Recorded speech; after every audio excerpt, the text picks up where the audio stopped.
কুষ্টিয়ার খোকসা উপজেলার খোদ্দ সাধুয়া গ্রামের এক চাঞ্চল্যকর ঘটনায় ধর্ষণের শিকার 10 বছরের এক শিশুর বাড়িতে অজ্ঞাত দুর্বৃত্তদের আগুন লাগিয়ে দেওয়ার অভিযোগ পাওয়া গিয়েছে।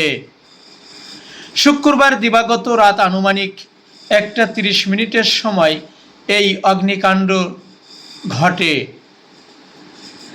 এর আগে 1 এপ্রিল 2025 তারিখ সন্ধ্যা আনুমানিক 6:45 একই গ্রামের মোহাম্মদ আফজাল হোসেন 60 কর্তৃক ওই শিশুকে ধর্ষণের অভিযোগ ওঠে।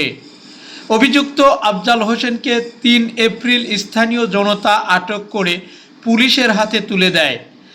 ঘটনার প্রেক্ষিতে খোকসা থানায় নারী ও শিশু নির্যাতন দমন আইন 2000 সংশোধনী 2003 এর ধারা 9(1) অনুযায়ী মামলা রুজু করা হয়। মামলা নম্বর 2 তারিখ 3/4/2025। ধর্ষণের ঘটনার পর থেকে ভিকটিম থানা হেফাজতে থেকে মেডিকেল পরীক্ষা ও অন্যান্য প্রক্রিয়া সম্পন্ন করেছে।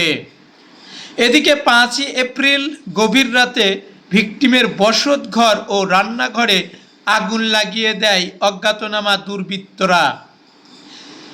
ভিকটিম এর চাচা মোহাম্মদ রিপন শেখ জানান, আগুন দেখে তিনি চিৎকার করলে আশেপাশের লোকজন গ্রামের আগুন নেভানোর চেষ্টা করেন। তবে ততক্ষণে বসতঘর ও রান্নাঘর পুরোপুরি পুড়ে যায়। এ বিষয়ে খোকসা থানা পুলিশের এক কর্মকর্তা জানিয়েছেন, অগ্নিসংযোগের ঘটনায় বিষয়টি তদন্ত শুরু হয়েছে। প্রাথমিকভাবে ধারণা করা যাচ্ছে এটি পূর্ব পরিকল্পিত হামলা হতে পারে। তবে এমন ঘটনার ভিত্তিতে ধর্ষিতার বাড়িঘর পুড়িয়ে দেওয়ার কারা আসছিল যদি একটু এখানে আমাদের সার্কেল স্যার আসছিল, তারপরে ওসি স্যার আসছিল, সবাই আসছিল। পরিদর্শন করতে? হ্যাঁ, ঘরের দেখতে আসছে কি অবস্থা। আচ্ছা, এই বাড়িটা পুরানো হয়েছে আসলে আনুমানিক রাত কয়টার দিকে? আপনাদের কাছে কি তথ্য আছে? আমরা এসে শুনছি যে সম্ভবত 12টা 12:30 এরকম রাত্রি হবে আনুমানিক।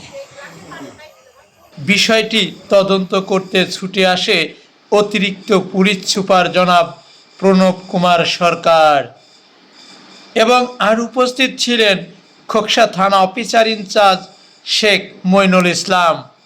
তবে এ বিষয়ে গ্রামে পুলিশ মোতায়েন করা হয়েছে।